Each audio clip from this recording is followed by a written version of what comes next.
Well, every process that we've offered, including the focus wheel, is for the purpose of helping you to go general enough that you stop blocking the signal.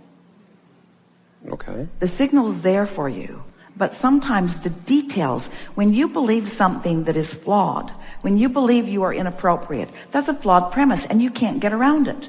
Your life will keep reflecting things going wrong for you if you believe that you are inappropriate. Yes. It's a flawed premise. Yeah. And as long as you hold that flawed premise, you are blocking the signal of the well-being that you seek. So the more you block it, the more you want it, but the more you want it, the more you block it, and the more you block it, the more you want it. And so you get this tug of war going on between you and you because the energy is moving, but you're not allowing it. And so what a belief is only a thought that you keep thinking. It's only an active vibration. So the question that you want to ask yourself is the belief or the active vibration serving me or hindering me? If it's serving you, the belief feels good when you think it.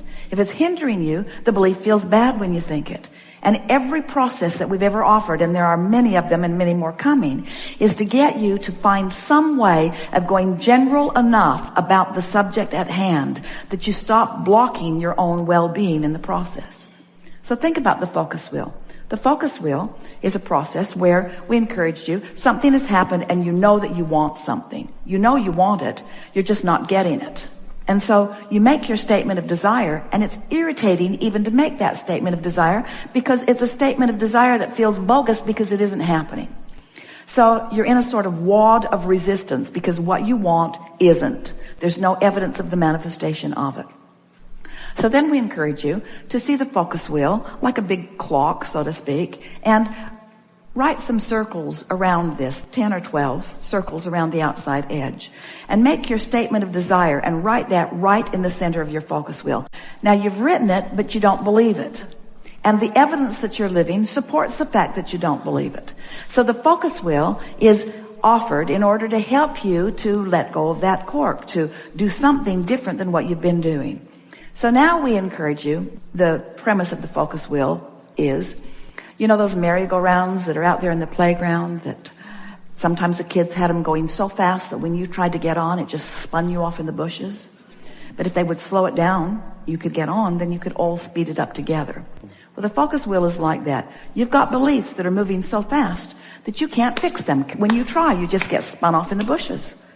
It's something that you believe too much. You believe it so much that when you try to change that belief, it doesn't work. There's too much momentum in the unhelpful belief.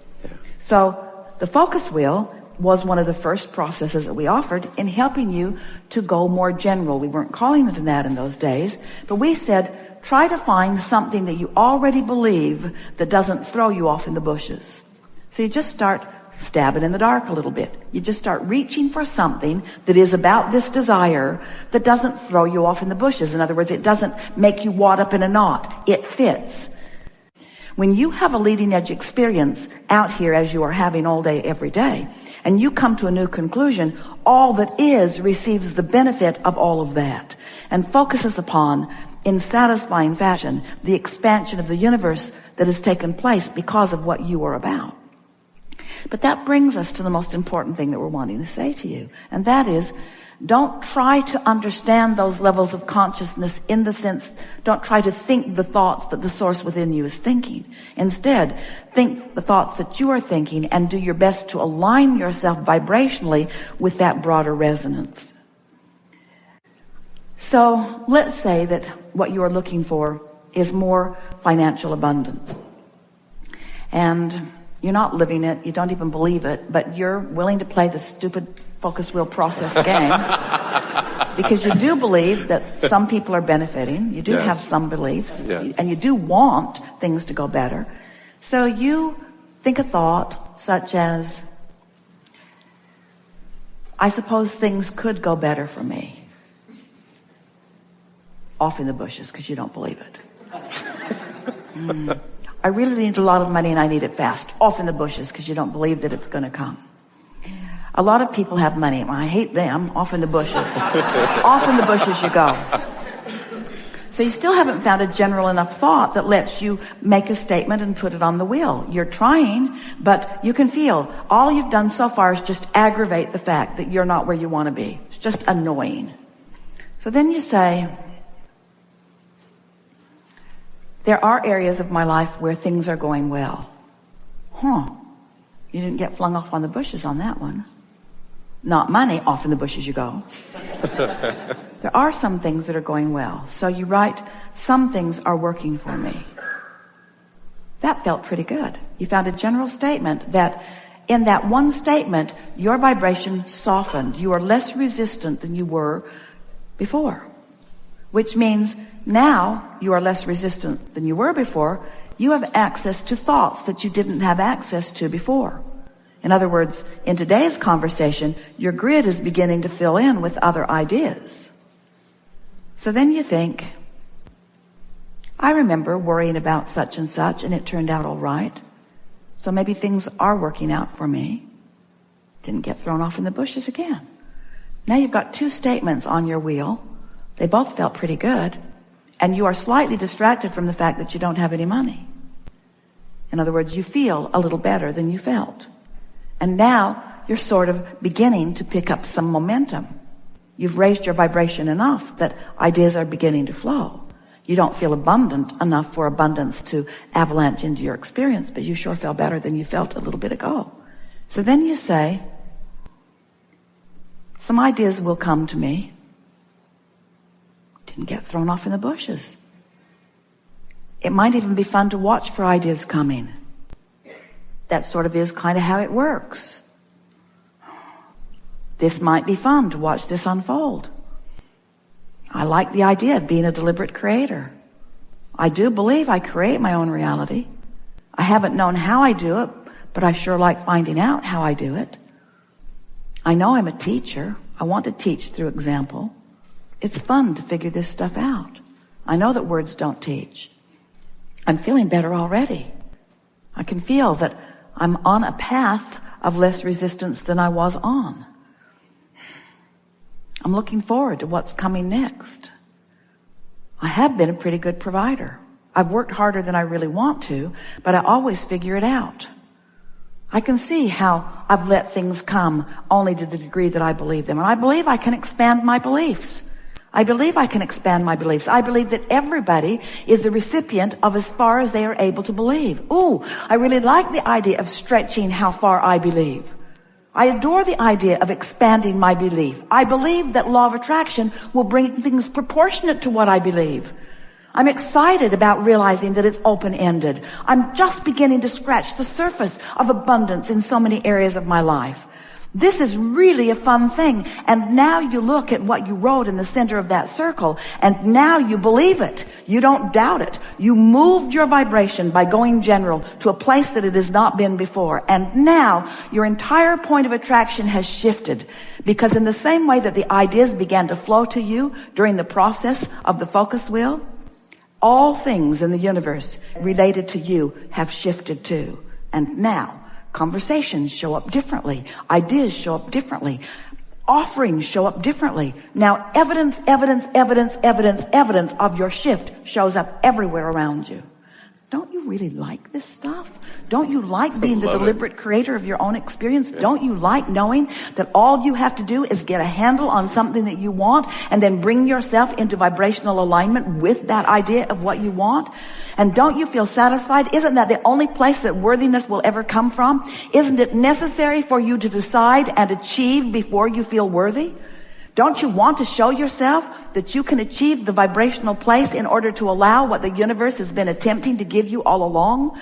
Don't you love knowing that it's been in your vortex all along and that the cooperative components have already been gathered, and that just now, because you were willing to do this focus wheel and go general, that you became a cooperative component to your own desire, and now you and your desire are coming closer together?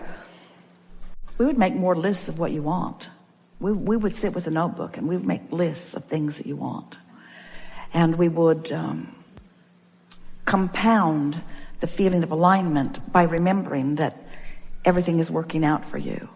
And then we would say things like, it's going to be fun to see how this plays out. It's going to be fun to see how this plays out. Because that attitude, see, that's right where you are. You have complete confidence that it will play out in a pleasing way. Yes. But you have to define how far you are willing to let it go. Because universe cannot deliver to you beyond the limits of your expectation or your willingness to allow it, you see. Yeah. So there are two words serve all of you. I want and I'm willing. Those are the two words. I desire this and I'm willing to let that be shown to me. Does that sound odd to you? Not to you. But there are a lot of people who are uncomfortable with desiring. I desire such and such, and I am willing to watch for the evidence of it. That's all that's required. Want it and allow it, and it is. We have enjoyed this interaction a lot. We told Esther as the day was beginning that it would be her favorite day ever. And when she listens back to this, she's going to discover why. Our favorite thing in a day like this is your willingness to come and play with us. Sitting here in the room, many of you are watching live around the world, but you are participating here with not only us, but with your own inner being. And it is satisfying to us that we are able to offer some general words about the laws of the universe as we know them to be. And that by your willingness to be here, your willingness to play with us, your willingness to focus, that we are able together collectively to let go of those corks of resistance and your vibration raises. And what that means, especially in a day like this, is that when we move into some new places where we are not commonly treading, when we are finding some new ways of looking at things that you are not accustomed to looking at from your point of view, that because you have been willing to listen and because your vibration has raised, you're in a new place of clarity where it is meaningful to you. And the reason that we like that so much is because that means you've spent some time. We've been together for about 3 hours. And during a significant part of those hours, you have been in a state of alignment with the broader part of who you are. And what that means is you've practiced without meaning to a higher frequency vibration. And that practice is really all that is required in deliberate creation and in allowing what you want. When you have the benefit of finding a piece of music that you like, even though it's usually only 3 minutes long, or finding a book that you're feeling particular resonance with, or you have a new one that you are in love with that you are holding as your object of attention. When you have moments in time where you can focus for periods of time where no resistance enters into the arena for a specific period of time, 17 seconds gets it going, another 17 seconds really adds to it. And when you are able to sustain 68 seconds without resistance entering into the equation, you have moved your vibration significantly. And that's what's happened to several of you on several occasions here today. We talked about the deepest of subjects. We talked about things that matter to you the most. And in all of that, you shifted your vibration significantly. So what that means is, over the next few days, if we were standing in your physical shoes, since we are standing in your physical shoes,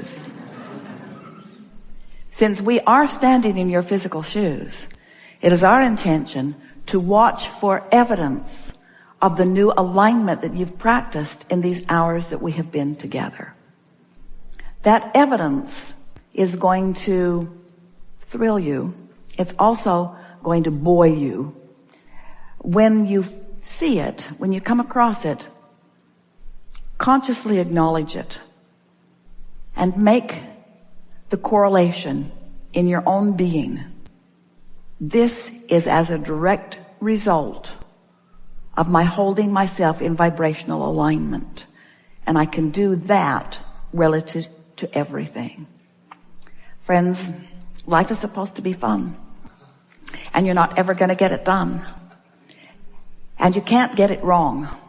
And if you will begin to embrace those contrasting moments as part of the path along your trail to the things that you are really wanting, then life will be sweet, sweet, sweet, sweet, sweet, sweet, sweet, sweet, sweet for you the majority.